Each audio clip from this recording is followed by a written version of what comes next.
Dios, te damos gracias, Dios, en esta mañana por tu pueblo que ha venido, Señor, a escuchar tu palabra, Señor.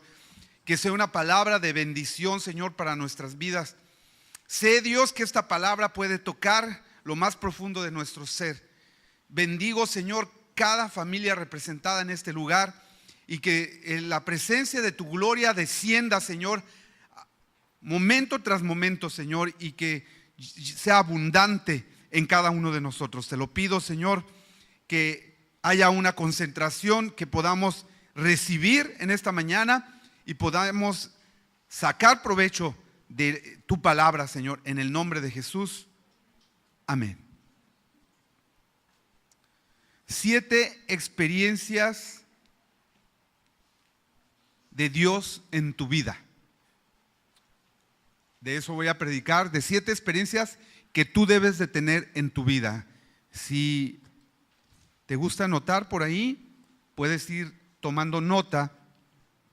Y vamos a abrir el libro de Joel, capítulo 2. Ahí voy a basar la predicación de esta mañana, capítulo 2, libro de Joel, de los versos 23 al 30. ¿Estamos?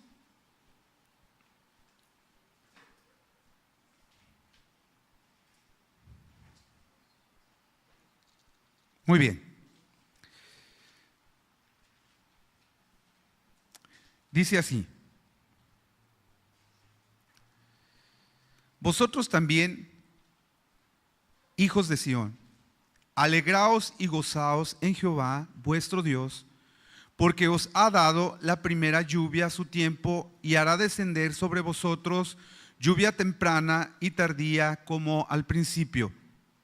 Las eras se llenarán de trigo y los lagares rebosarán de vino y aceite. Y os restituiré los años que comió la oruga, el saltón, el revoltón, la langosta, mi gran ejército que envié contra vosotros. Comeréis hasta saciaros y alabaréis el nombre de Jehová vuestro Dios, el cual hizo maravillas con vosotros, y nunca jamás será mi pueblo avergonzado. Fíjate bien lo que estamos leyendo. Y conoceréis que en medio de Israel estoy yo, y que yo soy Jehová vuestro Dios, y no hay otro, y mi pueblo nunca será avergonzado. Versículo 28. Y después de esto derramaré mi espíritu sobre toda carne, y profetizarán vuestros hijos y vuestras hijas, vuestros ancianos soñarán sueños, y vuestros jóvenes verán visiones. Y también sobre los siervos y sobre las siervas derramaré mi espíritu en aquellos días, y daré prodigios en el cielo y en la tierra, sangre y fuego y columnas de humo. El sol se convertirá en tinieblas. Hasta ahí. ¿Listos? 7 experiencias de Dios en tu vida. Número 1. La primera experiencia que tú debes de tener con el Señor es perdón de pecados y salvación. La necesidad más fuerte que nosotros tenemos, que los seres humanos necesitamos, es la salvación. ¿Y qué es la salvación? La salvación es tener un encuentro personal con el Señor, como muchos de nosotros lo hemos tenido. Es decir, que cuando venimos al Señor cargados de nuestros pecados, cargados de dolor, de enfermedad, cargados de situaciones difíciles, cuando venimos a Él, Él nos perdona, nos lava con su sangre preciosa y nos levanta. Dios siempre quiere que tú tengas esta experiencia con Él. Y es necesario que cada día nosotros busquemos de su presencia en nuestras vidas. Si bien hace muchos años algunos de nosotros recibimos al Señor como nuestro Salvador, cada día nosotros necesitamos platicar con Él. ¿Cuántos lo creen? Mamás, ¿cuántas de ustedes se cansan de hablar con sus hijos todos los días? No. Aunque ya hayan platicado con sus hijos ayer, ustedes quieren platicar ahora, ¿no es así? Así es Dios. Él bajaba todas las tardes en el huerto del Edén a platicar con Eva y con Adán. El Señor ayer platicó con nosotros, hoy quiere platicar con usted también. La salvación se manifiesta no solamente cuando venimos a Cristo y le entregamos nuestras vidas. La salvación de Dios se manifiesta cada vez que nos acercamos a Él. ¿Por qué? Porque la naturaleza de Dios es salvar. La naturaleza de Dios es vida. La naturaleza de Dios es poder. Nosotros necesitamos de todo eso. ¿Cuántos necesitan de vida? ¿Cuántos necesitan del poder de Dios? ¿Cuántos necesitan de la presencia de Dios? ¿Cuántos necesitan de su poder a través del Espíritu Santo? Todos. Entonces, la primera experiencia que nunca debe de faltar en nuestras vidas es el perdón de pecados y la salvación. Ahora, como somos pecadores, como estamos pues desperfectos, sirviendo a un Dios perfecto, es decir que cada día tenemos que venir en medio de nuestras imperfecciones para que Dios nos ajuste como un carro, como una máquina que tiene que ser ajustada las tuercas, que tienen que ser apretados algunas cosas. Cada día nosotros tenemos que venir delante de Dios para darnos una ajustadita. ¿Cuántos lo creen? Entonces, cuando estamos ajustados, ¿verdad?, delante de Dios, podemos entender mejor la voluntad de Dios y podemos entender mejor sus caminos. En Isaías 54:6 dice: buscad a Jehová mientras pueda ser hallado, llamarle entre tanto está cercano. ¿Qué dice aquí en Isaías? Que Dios hay que buscarlo. ¿Cuántos quieren buscarlo en esta mañana? Entonces no hay que buscarlo mañana, que se tiene que buscar entre tanto. Podemos hacerlo. ¿Cuántos pueden buscarlo hoy? Bueno, pues ahora hay que buscarlo. Ahora hay que buscar al Señor como lo estamos haciendo en este lugar. Dice en el Salmo 32:6: por eso orará a ti todo santo en el tiempo en que pueda ser hallado. ¿Quién es santo? Los apartados. ¿Quiénes son santos? Aquellos que han sido llamados, aquellos que han sido comprados por la sangre de Cristo, aquellos que forman el cuerpo de Cristo, aquellos creyentes, aquellos hijos de Dios. Dice: orarán a ti todo santo en el tiempo en que pueda ser hallado. Dios nos ha prometido a cada uno de nosotros experimentar 7 maneras de manifestar su poder en ti. Dios te hará experimentar de manera única, de sustentarte, de darte provisión, de restaurarte, de alimentarte, de darte revelación, de mostrar su poder a través de ti y darte perdón y salvación. Mantengan sus Biblias abiertas en Joel capítulo 2. Recordemos que es la escritura donde estamos basando este mensaje. Las 7 experiencias de Dios en tu vida tienen que suceder no exactamente en el orden que las vamos a ver, pero sí es importante entender que las tenemos que vivir. No te las puedes brincar, no las puedes saltear. Tú no puedes decir: de esta no ocupo y de aquella sí. No, las 7 son tan importantes y necesarias para vivir una vida plena en el Señor. ¿Estamos? Ya empezamos con la primera, que es perdón, ¿verdad?, y salvación. Abre tu Biblia en Efesios capítulo 1, de los versos 3 y 7. Y dicen, fíjese la escritura lo que dice: bendito sea el Dios y Padre de nuestro Señor Jesucristo, que nos bendijo con toda bendición espiritual en los lugares celestiales en Cristo, según nos escogió en Él antes de la fundación del mundo, para que fuésemos santos y sin mancha delante de Él. Vamos a analizar estos 2 versículos. Dice: bendito sea el Señor. ¿Cómo nos ha bendecido? Con toda clase de bendición espiritual. Con todas las bendiciones. Pastor, ¿cuáles son las bendiciones que Dios tiene para mí? Todas. Todas las bendiciones espirituales son para nosotros. ¿Cuáles son las bendiciones espirituales? La provisión, la sanidad, el perdón, la salvación. Todas estas que vamos a mencionar, específicamente 7 el día de hoy, como empezamos, ¿verdad? Con salvación y perdón. Dice, nos bendijo con toda clase de bendición espiritual en los lugares celestiales, ¿verdad? En Cristo. ¿Dónde está Cristo?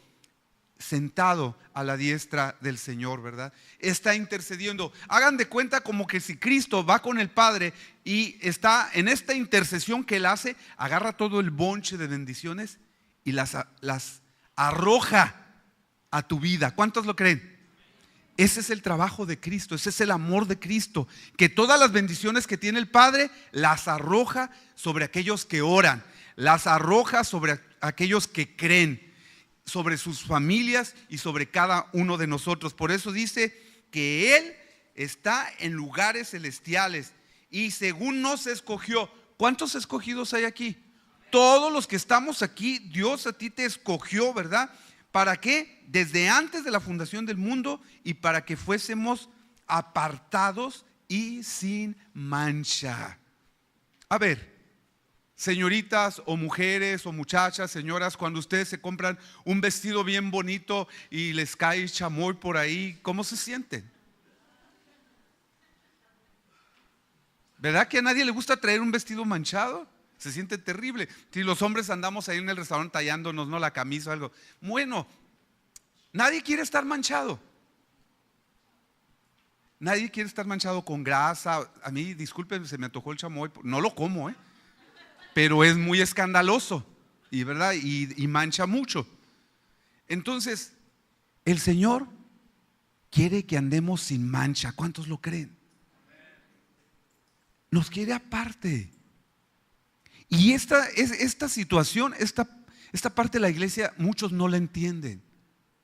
Que cuando Dios te escogió, es porque te apartó. Haz de cuenta que el Señor dijo, estas ovejitas las aparto porque quiero que estén limpias, sin mancha.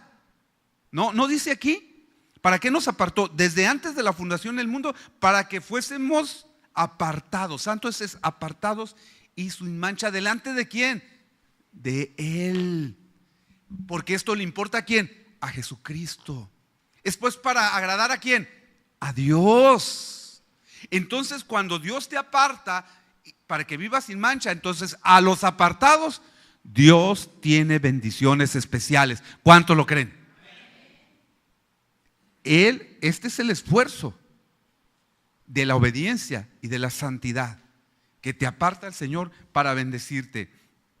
Fíjense, en el versículo 4 dice, según nos escogió en Él antes de la fundación del mundo. Y el 5 dice, en amor habiéndonos predestinados, dice, antes para ser adoptados. Somos adoptados. No somos hijos naturales. No somos del pueblo de Israel. ¿Cuántos entienden esto? Somos hijos, ¿qué? Adoptados suyos. ¿Por medio de quién? Jesucristo nos adoptó. Con su sangre preciosa nos adoptó. Somos adoptados según el puro afecto de su voluntad. Quiere decir, porque Él quiso. Voy a usar otra palabra. Porque a Él le dio su gana. Así de sencillo. Eso quiere decir ahí. Porque le dio su gana. No porque seas guapo, bonita, porque seas bueno, pues. No, porque Él quiso, según el puro afecto de su voluntad. Es decir, porque Él quiso, a Él le dio su gana quererte, amarte. ¿Cómo no vamos a corresponderle? Por eso Él te apartó. Versículo 6, con un propósito. Para que tú seas alabanza de su gloria, de su gracia, con el cual nos hizo aceptos en el amado. En el amado es Jesús, en quien tenemos redención por su sangre y perdón de pecados según las riquezas de su gracia. Dios es rico en gracia. Gracia es misericordia y favor. Y en esa riqueza Él nos ha perdonado, y nos ha perdonado mucho. ¿A cuánto les ha perdonado mucho? A mí me ha perdonado mucho, y a usted también. porque Dios es rico pues en misericordia. Y en esa riqueza nos hace vivirla en nosotros en este momento. 11. En Él asimismo tuvimos herencia, habiendo sido predestinados conforme al propósito que hace todas las cosas según el designio de su voluntad. Verso 12. A fin de que seamos para alabanza de su gloria, nosotros, los que primeramente esperábamos en Cristo. En Él también vosotros, habiendo oído de la palabra de verdad, el evangelio de nuestra salvación, y habiendo creído en Él, fuiste sellados con el Espíritu Santo de la promesa. Es decir, que para nosotros esta primera experiencia que tuvimos de salvación y de perdón de pecados, hubo un sello donde dice el Señor, ¿verdad? Esta es mi propiedad. Eres de mi propiedad, eres mío y eres mía. Y ese sello es el Espíritu Santo. Cuando usted ve los productos que se hacen en Estados Unidos, en México, ¿cuántos conocen el sello de México? Hecho en México, es un águila, ¿verdad? Que está ahí. Pues nosotros, ¿verdad? Tenemos un sello, no es un águila, es una paloma del Espíritu Santo, ¿verdad? Donde dice el Señor, este es mío, me pertenece. ¿Cuántos le pertenecen a Jesús en esta mañana, verdad? Muy bien. Número 2. La segunda experiencia que tú debes de tener es sustento. ¿Cuántos lo creen? Sustento. Tú debes de aprender que el que te sustenta es Dios. Él sustenta tu vida. ¿Quién te da el espíritu de vida? El aliento de vida. ¿Sabían ustedes que lo único que no se han puesto a pensar, que hay cosas que nosotros podemos controlar en nuestro cuerpo, pero hay cosas que no? Por ejemplo, tú le puedes decir a tu mano, muévete, ¿verdad? O a este dedo, hacer señas, caminar, sentarse, pero tú no le puedes decir a tu corazón, párate. Tú no puedes detener tu respiración tampoco, porque ahí es donde estás conectado con Dios. Es parte de la maravilla y del poder de Dios, que tú respiras involuntariamente, porque tienes la vida. Dios es el principio de vida. Jesús es la fuente de la vida. Y no solamente eso, quien la sustenta. ¿Cuántos vamos a ver ahorita? En Joel 2:23 dice, sustento es alimento, es sostener. Vosotros también, hijos, vamos a Joel 2:23, donde dice, hijos de Sión. Es una referencia al pueblo de Israel. Nosotros no somos el pueblo de Israel, pero somos injertados y adoptados. Entonces, ¿quiénes son los hijos de Sión? Somos nosotros también. Alegraos, alégrense, dice el Señor, gócense en Jehová vuestro Dios, porque Él os ha dado la primera lluvia a su tiempo, y hará descender sobre vosotros lluvia temprana y tardía como al principio. ¿Qué significa la lluvia? La lluvia simboliza vida. Antes, en la antigüedad, las ciudades, los pueblos, los reinos se movían donde estaba el agua. Ahora es lo mismo. Nosotros en esta ciudad hemos sufrido los embates de la escasez del agua. Y una civilización donde no haya agua no puede existir, no puede salir adelante. Aquí el Señor nos está diciendo, alégrense, porque yo voy a enviar la lluvia temprana. Y si no llega a tiempo, va a llegar la tardía. Pero no importa, sea temprana o tardía, es la bendición de Dios. ¿Cuántos quieren la bendición de Dios para ser sustentados en sus vidas? La presencia de Dios, no importa tarde o que temprano, a tiempo o a destiempo, no le hace que llega. Aquí si nos llega la lluvia ahorita, bienvenida en Ensenada. Y si nos llega pasado mañana, también. ¿Por qué? Porque la necesitamos. Para nosotros no hay lluvia temprana ni tardía, porque siempre estamos deseosos de la presencia de Dios. Yo necesito la lluvia temprana, hermanos.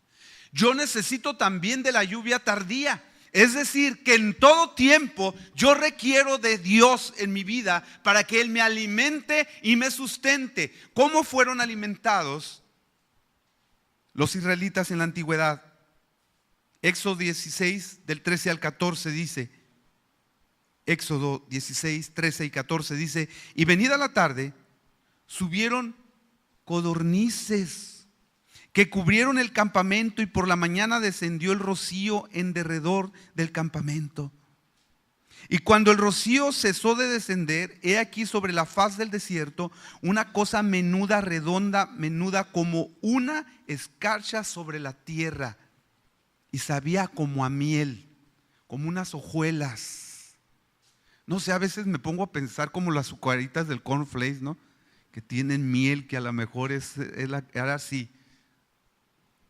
Fíjense, ¿sabían ustedes que los judíos, cuando estaban en el desierto, ¿quién los guiaba en el desierto? En el día, una nube, y en la noche, una columna de fuego. ¿Quién estaba en la nube? Dios. ¿Quién estaba en la columna de fuego? Jesús. Él los sustentaba, ¿sí o no? Y ellos reclamaban a Moisés: queremos agua, y lloraban. Y Moisés le pegaba a la roca del pedernal y brotaban ríos de agua viva. Es el sustento de parte de Dios. Y luego el Señor les mandó maná, que es pan del cielo. Óigame usted, si el pan de por sí es rico, si el pan de por sí es sabroso, ¿a poco no? ¿A quién no le gusta el pan? El pan simboliza todo el alimento, ¿no es así? Todo. Ahora pan del cielo. Alimento que no comieron ni reyes, no conocían ni los reyes ni los príncipes, y lo conoció el pueblo de Dios. Ese es el sustento que Dios tiene para su iglesia, un sustento que reyes ni príncipes conocen, porque habla de su poder, de su provisión sobrenatural. ¿Cuántas veces Dios no ha provisto sobrenaturalmente para tus necesidades? ¿Cuántos saben de lo que estamos hablando? Dicen que era como hojuelas, como una escarcha, y salían, y pues siempre la tentación de la avaricia, ¿no? Había quienes querían recoger mucho y se echaba a perder. Tenían que recoger por el número de personas, de familia, y nomás tenían que recoger lo que se iban a comer ese día, no para mañana ni pasado mañana. No había refrigerador, se echaba a perder.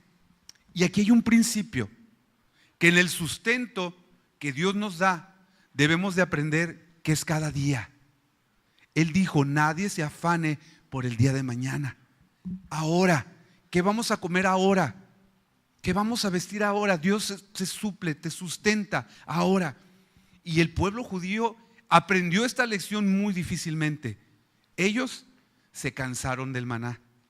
Maná, pan del cielo, que simbolizaba a Cristo, y empezaron a renegar y decían: queremos ir al Valle de Guadalupe a comer carne, queremos ir a Monterrey al Cabrito. Bueno, no dice así, para los que no conocen la Biblia, yo estoy vacilando un poquito. Queremos un New York steak, queremos un filet, ¿verdad? Una tan pequeña mínimo. Y estaban renegando y llorando y quejándose contra Dios. Esa es una actitud que no debemos de tener, sino ser agradecidos. Entonces el Señor los oyó, que querían carne, que estaban cansados de las verduras, de los frijoles y de esas cosas que había. Y el Señor les mandó un bonche de codornices y empezaron a comerlas. ¿Y saben qué les sucedió? ¿Comieron? No comieron. Ya saben, dijo el hermano, se llenaron a tal grado que cayeron muertos, con los pedazos de carne en los dientes y en la boca. Habla de la glotonería, ¿verdad? ¿Por qué? Porque eso no es correcto. Porque debemos de aprender que Dios es nuestro sustento, ¿verdad que sí? Y que todo lo que tenemos viene de su mano de Él, y tenemos que ser agradecidos. Miren, bendito sea Dios, hermano, que yo no tengo problema. Yo lo que me ponga mi esposa me como. Yo no hay problema. No hay problema. Ojalá nosotros hubiéramos tenido el privilegio de haber probado el maná. No pudimos probar aquel maná, pero iglesia, hoy podemos comer el mejor maná, que es la presencia de Cristo en nuestras vidas. El maná es Cristo, es el pan de vida. Yo soy el pan de vida, dijo Jesús. Comamos de Él, bebamos de Él. El que come de Él, el que bebe de su presencia, jamás tendrá hambre y jamás tendrá sed, porque Él es la fuente de nuestro alimento. Número 3, provisión. Es algo parecido. Joel 2:24. Las eras se llenarán de trigo y los lagares rebosarán de vino y aceite. Provisión es la acción o efecto de proveer, es facilitar lo necesario para preservar la vida. ¿Quién cree usted que preserva su vida?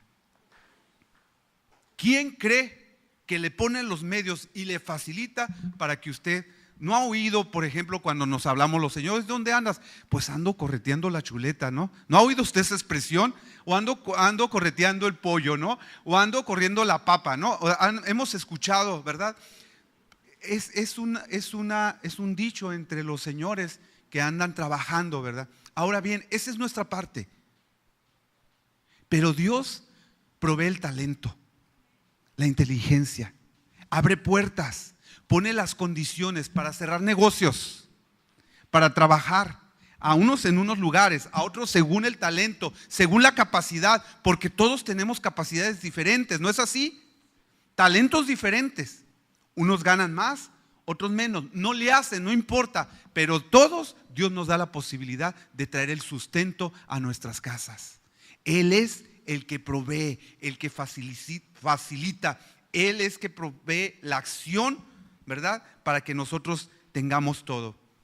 Ahora bien, hay un principio que todos lo conocemos y estoy seguro que en todas las iglesias cristianas se lee este versículo, Malaquías 3:10, y dice así, Malaquías 3:10 dice, traed todos los diezmos al alfolí y haya alimento en mi casa y probadme ahora en esto, dice Jehová de los ejércitos, si no, abriré las ventanas de los cielos y derramaré sobre vosotros bendición hasta que sobreabunde. ¿Quién quiere ver el cielo? ¿Quién quiere ver las ventanas de los cielos abiertas sobre tu casa, abiertas sobre tu familia, abiertas sobre tu granero? Esta es una promesa personal para cada uno de nosotros. El Señor no lo está diciendo a las multitudes, no lo está diciendo a las ciudades. Este es para ti, dice el Señor, pruébame en esto. Cuando tú siembras en la obra de Dios, es porque tú crees que Él es tu proveedor. Y este es un principio para la iglesia. Lo he visto en mi propia vida y la he visto en la vida de muchas personas cuando siembran en la obra de Dios. Veo cómo Dios multiplica y bendice. Literalmente abre las ventanas de los cielos y derrama bendición grandísima. ¿Cuántos se llevan este principio de probar a Dios? Dice no soy yo el que lo está diciendo. Dice, pruébame, dice el Señor, para que veas que yo soy tu proveedor. Malaquías 3:10. Proverbios 3 del 9 al 10 dice, honra a Jehová con tus bienes y con las primicias de tus frutos, y serán llenos tus graneros con abundancia y tus lagares rebosarán de mosto. ¿Con qué tenemos que honrar al Señor? Con nuestros bienes, con todo lo que tenemos. Cuando tú dedicas esto, es como un olor fragante, es una ofrenda. Tu vida misma se convierte en el mejor sacrificio dado a Dios. Y esto es olor fragante. Y cuando esto sucede, entonces Dios abre las ventanas de los cielos y empieza a bendecirte todo. Rebosarás, dice el Señor, tus graneros. Número 4. Otra experiencia, bueno, esta fue la de la provisión. ¿Cuántos quieren experimentar esta experiencia, verdad? de que Dios sea su proveedor. 4, restauración. Muchos de nosotros hemos necesitado ser restaurados en nuestras vidas, por lo menos en alguna área de nuestras vidas. Joel 2:25 dice: y os restituiré los años que comió la oruga, el saltón, el revoltón, la langosta, son plagas, mi gran ejército que envié contra vosotros. La promesa del Señor el día de hoy es que Él nos restaurará todo lo que el enemigo ha robado. Escucha bien. Satanás, ese es su nombre, ha venido a robar, a matar y a destruir. Pero el Señor ha venido a restituir lo que el saltón, el revoltón, la langosta y la oruga, que están simbolizando lo que el diablo ha venido a robar a tu casa. Ha venido a robar tu paz, ha venido a robar tu tranquilidad, muchas veces las bendiciones, ha venido a robarte la salud, ha venido a robarte la estabilidad. ¿Qué te ha venido a robar el diablo? ¿Qué te ha venido a robar Satanás? No importa lo que te haya venido a robar, el Señor quiere recordarte en esta mañana que Él quiere restaurar lo que el diablo te ha querido quitar. El Señor quiere restaurar lo que el diablo te ha querido quitar. ¿Cuántos quieren ser restaurados y recuperar lo que el diablo ha querido llevarse?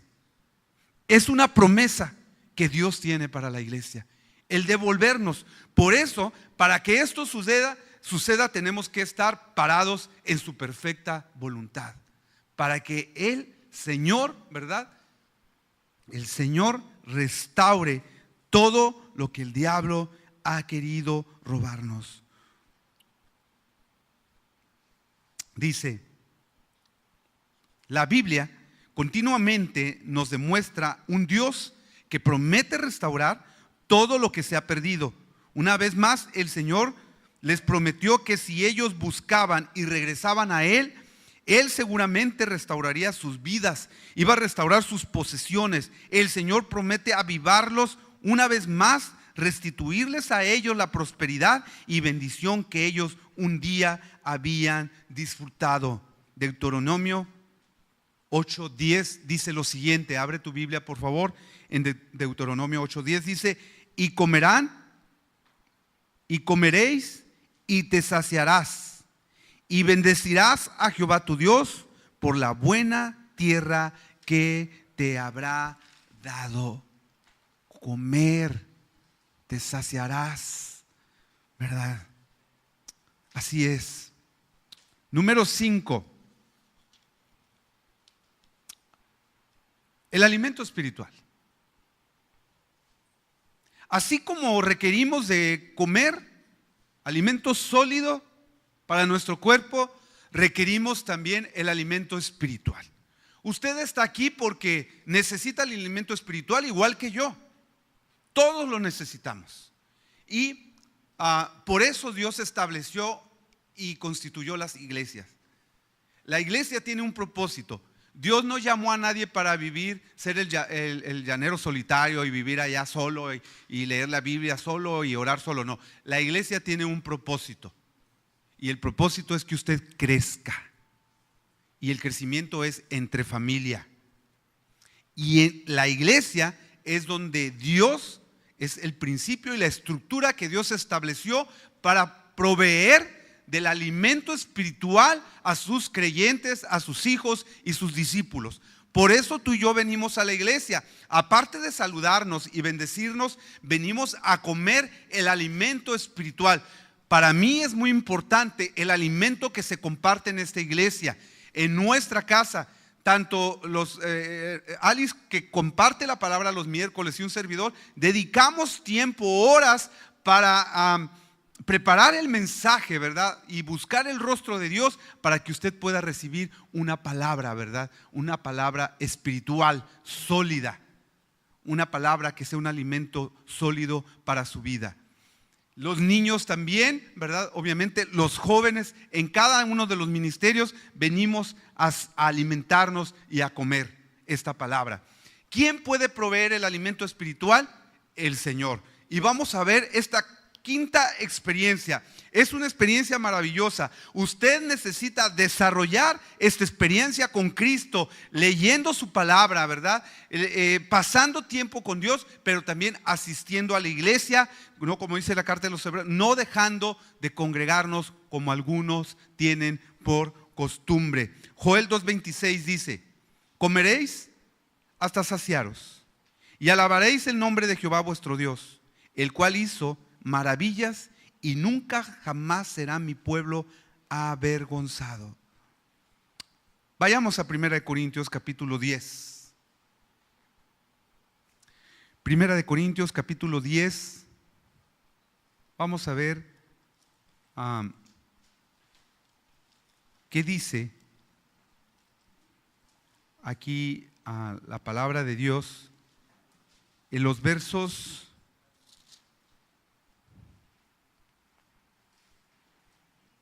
2, del 2 al 6. ¿Ya estamos ahí? Primera de Corintios capítulo 10 versos 2 al 6 dice: y todos en Moisés. Vamos a leer desde el verso número 1. Acompáñenme, por favor. Porque no quiero, hermanos, que ignoréis que nuestros padres todos estuvieron bajo la nube y todos pasaron el mar. ¿Se acuerdan que le estaba diciendo, verdad? Que los guiaba una nube y la columna de fuego. Fíjense que cuando pasaron el mar, esta es una forma, simboliza el bautismo. Ellos literalmente, cuando descendieron al mar, ellos murieron. Y cuando salieron, vivieron. Los egipcios quisieron hacer lo mismo y se ahogaron, pero los judíos no. En el versículo 2 dice: y todos en Moisés fueron bautizados en la nube y en el mar. Somos bautizados en la presencia de Dios y en el agua. Versículo 3 dice: y todos comieron el mismo alimento espiritual y todos bebieron la misma bebida espiritual, porque bebían de la roca espiritual que los seguía. ¿Y la roca qué era? Cristo. Pero de los más de ellos no se agradó Dios, por lo cual quedaron postrados en el desierto. ¿Qué quiere decir? La quinta experiencia que tú no debes de perder es jamás descuidar tu relación personal con Dios, tu vida espiritual. Porque aquí en esto que acabamos de leer dice la Biblia que todos pasaron por el mar rojo, ¿no es así? Comieron las mismas codornices asadas, comieron el mismo maná, bebieron de la misma agua de la roca que es Cristo, ahí dice. Entonces, ¿por qué? Me pregunto yo, ¿por qué muchos quedaron postrados en el desierto y se murieron y no entraron en la tierra prometida? ¿Por qué? A ver, iglesia, ¿quién me quiere ayudar? ¿Por qué?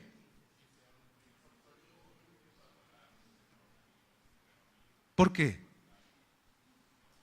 Si todos fueron bautizados, todos creían en el mismo Dios, vieron las maravillas de Dios, el poder de Dios. ¿Por qué quedaron postrados en el desierto y nomás entraron como más o menos de esto, la edad de estos muchachos para arriba? Perdón, para abajo. ¿Saben por qué? Porque no obedecieron. Porque no había una actitud correcta. Porque no creyeron. Porque eran de dura cerviz, o sea, eran desobedientes. ¿Por qué entonces, si hay cristianos que reciben, conocen la Biblia y todo, por qué unos sí, por qué otros no? ¿Usted no se ha hecho esa pregunta? Bueno, porque Dios conoce los corazones. Dios, así es, porque Dios conoce los corazones. Dios conoce los corazones. Quinta experiencia que tú debes de tener es siempre alimentar tu vida espiritual. Nunca desatenderle. Nunca, escúchame bien. Yo tengo muchísimos años de convertido, pero no es suficiente. Yo tengo que buscar a Dios como hace 10 o 20 años. La antigüedad no te salva. No es por antigüedad. No es como si fuera un trabajo de gobierno. Tampoco es hereditario. Es que mi abuelo era pastor o mi papá. Aquí no se heredan los puestos ni la salvación. Se enseña la salvación. Se proclama. Se anuncia. ¿No? Se anuncia y se proclama, se declara, se enseña la salvación. Se confiesa, pero no se hereda. Tú tienes que buscar esta intimidad con Dios cada día. Tengas un año de convertido, tengas 20, tengas 30 o hayas en pañales nacido en una iglesia. No importa. Tú eres responsable. En cierta medida, tú eres el más responsable. No es el pastor, no es la iglesia. Tú eres responsable de tu propia vida y relación personal con Cristo. Tú y cada uno de nosotros, cuando estemos con el Señor y nos llame a cuentas, tú no vas a decir, es que mi esposo o mi esposa o mis hijos, nadie, tú solito. Tú debes de aprender a tener esta experiencia. Es maravillosa. ¿Cuántos quieren renovar sus votos hoy con el Señor y buscar de Él? Muy bien. Vamos a seguir leyendo esa parte de Corintios. Efesios, vamos a ir ahora a Efesios capítulo 4. A ver qué nos dice en el capítulo 4, versos del 4 al 6. Dice así.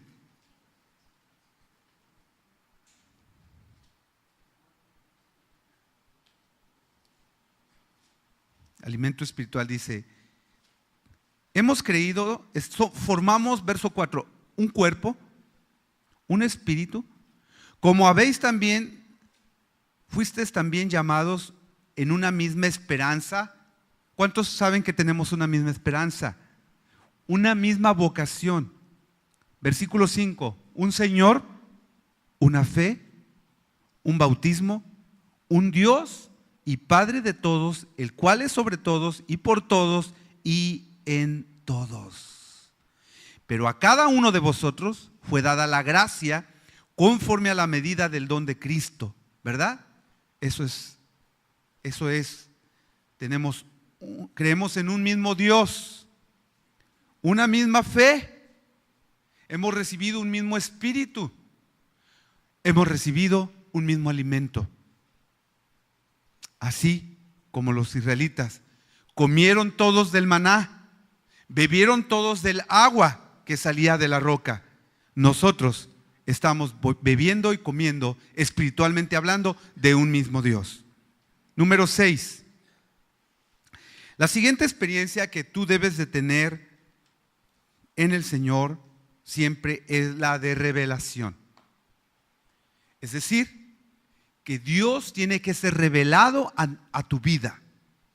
Jesucristo tiene que revelarse a tu vida para que el carácter de Cristo sea forjado en tus sentimientos, en tus emociones, en tu alma y en tu espíritu. Es decir, que tú conforme más conoces de la palabra, y esta palabra es revelada de manera personal a través del mensaje, a través de la alabanza, a través de tu diaria comunión con Él.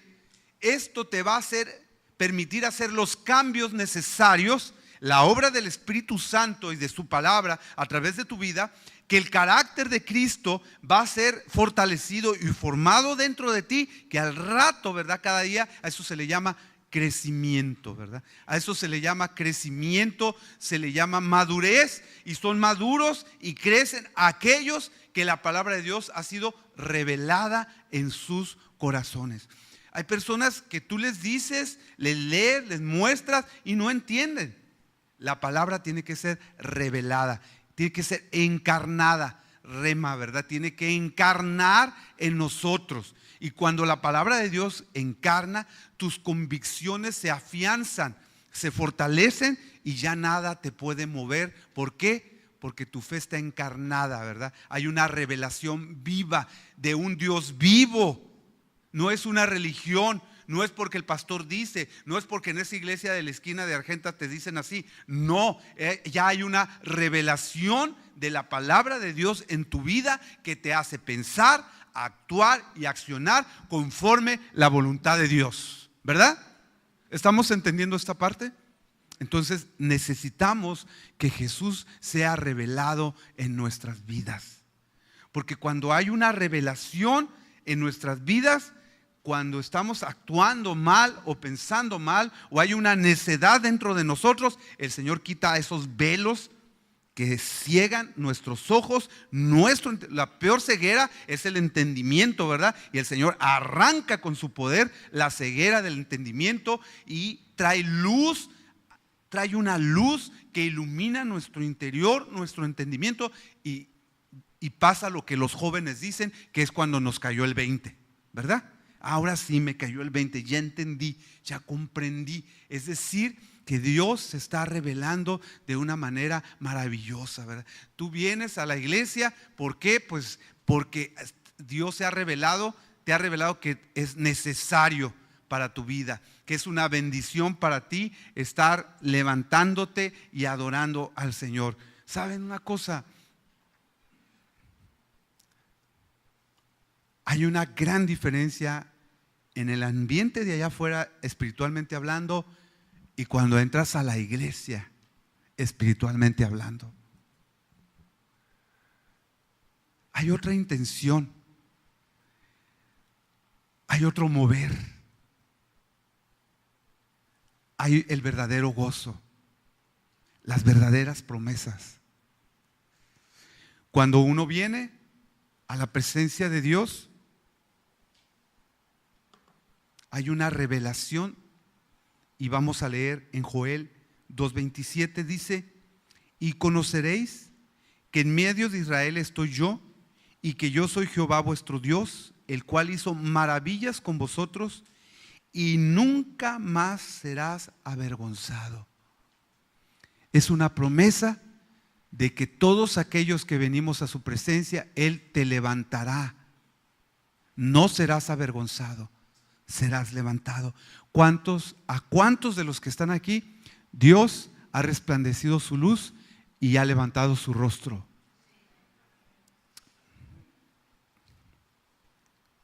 Levítico capítulo 19, el verso 2. Seréis santos, dice el Señor, porque yo, el Señor vuestro Dios, soy santo.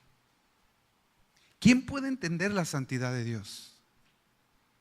Para poder entender la santidad de Dios necesitamos la revelación de las Escrituras.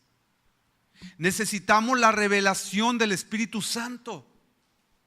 Porque si no, nos puede suceder como aquellos en el Antiguo Testamento que entraron en la sinagoga y estaban reunidos escuchando a las palabras del maestro, el libro de Isaías, y Jesús iba y se metía y estaba sentado con ellos y no lo veían.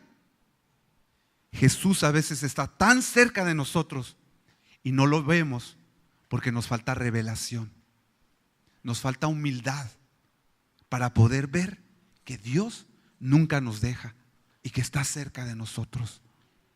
Jesús un día entró en un lugar, así como estamos aquí en una iglesia, pero a ellos se le conoce como la sinagoga, y estaba el maestro leyendo, ¿verdad?, la ley del profeta Isaías, donde dice: he venido a dar vista a los ciegos, he venido a sanar a los quebrantados de corazón, he venido a cambiarles a aquellos que están en luto y darles un manto, ¿verdad?, de gozo y de alegría.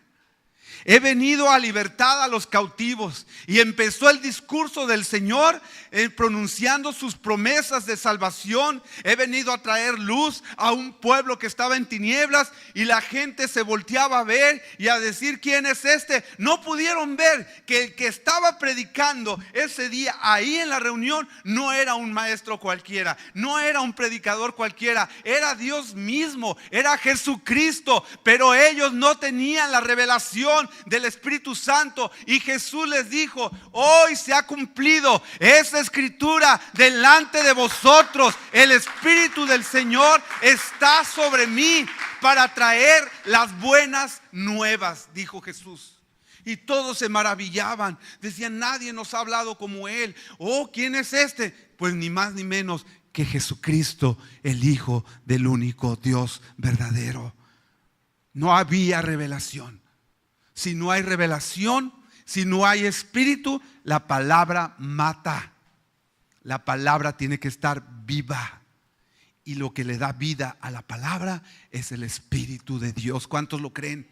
En el principio el mundo estaba desordenado, el universo estaba desordenado, y Dios, con el poder de su palabra, separó las tinieblas de la luz. Y la Biblia dice que el Espíritu del Señor se movía sobre las aguas. Era el principio de vida. En aquel tiempo el Espíritu de Dios se movía sobre las aguas. Pero ahora, en estos tiempos de su gracia, el Espíritu de Dios se mueve sobre el corazón de los creyentes. Ahora Jesús se mueve aquí, en este lugar, ahora mismo. Ahora el Espíritu Santo se mueve, se quiere mover en nuestras vidas y quitar todo aquello que impide la revelación de su palabra. El Espíritu de Dios trae revelación. Tiene que venir una revelación fresca. Y parte de la revelación es la santidad de Dios.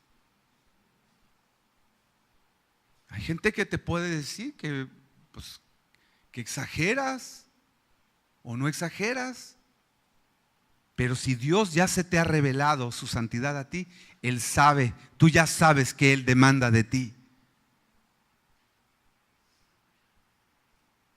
Miqueas 6:8. Una cosa he declarado, ha declarado Jehová de mí: misericordia. Ser humilde, ¿no? Humillarte ante tu Dios es conocerte. Cuando tú te humillas, tú le conoces. Hay una revelación. Acuérdense de los dos que estaban orando en el templo. Uno se levantó, estaba con una actitud incorrecta y dijo: Señor, yo doy mis diezmos, qué bueno que no soy como este que está aquí. Yo cumplo, yo esto, yo aquello, ¿no? Y el otro hombre ni siquiera se sentía digno de levantar su oración al cielo, de lo mal que se sentía. Pero él recibió una revelación que necesitaba perdón de pecados y salvación. Y dijo: Señor, sé propicio a mí. Se le conoce afuera como una oración del yo pecador, así. Sé propicio a mí. No soy digno ni de levantar mis ojos. Solamente sé que te he fallado. Perdóname. Y dijo Jesús: de cierto les digo que salió más justificado el otro, el segundo, que el primero. ¿Quién tuvo revelación? El segundo. Cuando tú vas con Dios y le dices: te necesito, perdóname, quiero hacer tu voluntad, viene su Espíritu y te da una revelación a tu vida personal, que a lo mejor el otro que está orando cerca de ti no entiende, porque van sobre dos canales diferentes. El canal que nos conecta con Dios se llama humildad. El canal que nos lleva a la revelación de Dios se llama humildad. Y en la humildad pues va la necesidad, va acompañado de otros factores que nos llevan ante esa presencia. Seréis santos, porque yo soy santo, dice el Señor. En Efesios 1:4 dice: según nos escogió en Él antes de la fundación del mundo para que fuésemos santos, les vuelvo a repetir, es apartados, no santitos, es apartados y sin mancha delante de en el amor. Sin mancha delante en el amor. Por último, tenemos la última experiencia, la séptima experiencia que tú no debes de perderte. La sexta es la santidad, ¿verdad? La revelación. Esa no te la debes de perder, la santidad. Estar con Dios y el sentir cómo te desquebrajas, ¿verdad? Ante su santidad es maravilloso. Eso nadie te lo puede platicar. Tú tienes que vivirlo. Es personal. 7. Tú recibes poder cuando estás en la presencia de Dios. Joel 2:28 dice: y después de esto derramaré mi espíritu sobre toda carne, y profetizarán vuestros hijos y vuestras hijas. Vuestros ancianos soñarán sueños y vuestros jóvenes verán visiones. Cuando la palabra de Dios habla de espíritu, está hablando de acción. Y el Espíritu Santo es la acción y demostración del poder de Dios. ¿Dónde está el Espíritu de Dios? ¿Qué hay? Hay libertad, ¿verdad? Hay poder. Yo estoy a la expectativa a ver qué va a pasar, qué bendiciones se van a manifestar en los cultos de hogar que van a hacer los jóvenes, en las reuniones de hogar. Porque pueden pasar muchas cosas grandes. ¿Cuántos lo creen? Milagros pueden pasar. Yo recuerdo que hace muchos años me habló mi pastor donde yo me congregaba y me dijo, yo era un muchacho que ni siquiera me casaba ni nada de eso, y tenía como unos 23 años y me habló a mi trabajo, me dijo: hermano Joaquín, vamos a tener una reunión con tal familia, me dijo, en casa de la familia Licicin, usted va a dirigir. Yo me puse hasta nervioso de que el pastor, ¿verdad?, me hubiera hablado por teléfono, y me sentía honrado de que él me hubiera invitado, ¿verdad?, a dirigir una reunión de hogar con una familia, y a otros invitó a la alabanza, y así estuvimos, ¿no? Y recuerdo que yo pues llegué, ¿verdad?, porque llegué temprano y ahí estaban dispuestos, éramos como unos 22 personas más o menos que estábamos ahí, y empezó la reunión, ¿verdad?, y empezaron los cantos. Y la gloria de Dios empezó a caer. Y recuerdo yo que vino el Espíritu Santo. Fueron de las primeras veces que Dios habló hacia mi vida personalmente, y me dijo el Señor: ve y pon las manos sobre la señora que está de la casa, la anfitriona, porque ella está enferma. Y yo dije: pues yo no sabía que la hermana Rosita estaba enferma, pero si el Señor dice que yo ponga las manos, pues fuimos, y los chamacos estaban con las guitarras alabando a Dios. Y recuerdo que fuimos y de repente salió una venda así, ¿verdad?, del brazo, así voló así como una serpentina, ¿verdad?, ahí en la reunión, y cayó. Gloria a Dios, Dios me sanó así de la nada, de unas molestias en los huesos, ¿verdad?, riumas y dolores de años. La hermana ahí fue sanada, ¿verdad?, y el nombre de Dios fue glorificado. Y luego más adelantito el Señor me mostró en mi corazón, me dijo: ve sobre Xochitl Orozco y pon sus manos. Y ya yo fui, ¿verdad?, y ella fue llena del Señor, y en la noche se la llevó la ambulancia, ¿verdad?, y me habló el pastor que a Dios había tenido un bebé y se le había quedado placenta pegada, y eso es delicado para las mamás, ¿verdad?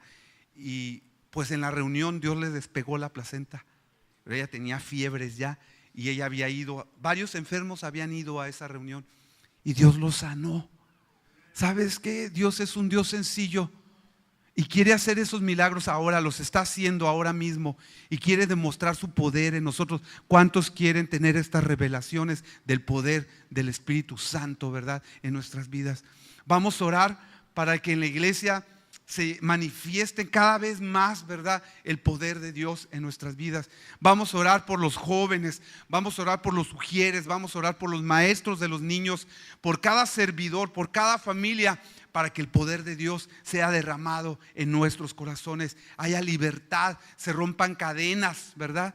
Sean sanadas las emociones y Dios sea manifiesto en nosotros, ¿verdad? Y si tiene que empezar, el Señor empieza por uno, empieza por su casa, y luego el Señor va hacia adelante. Vamos a ponernos de pie en esta tarde, por favor.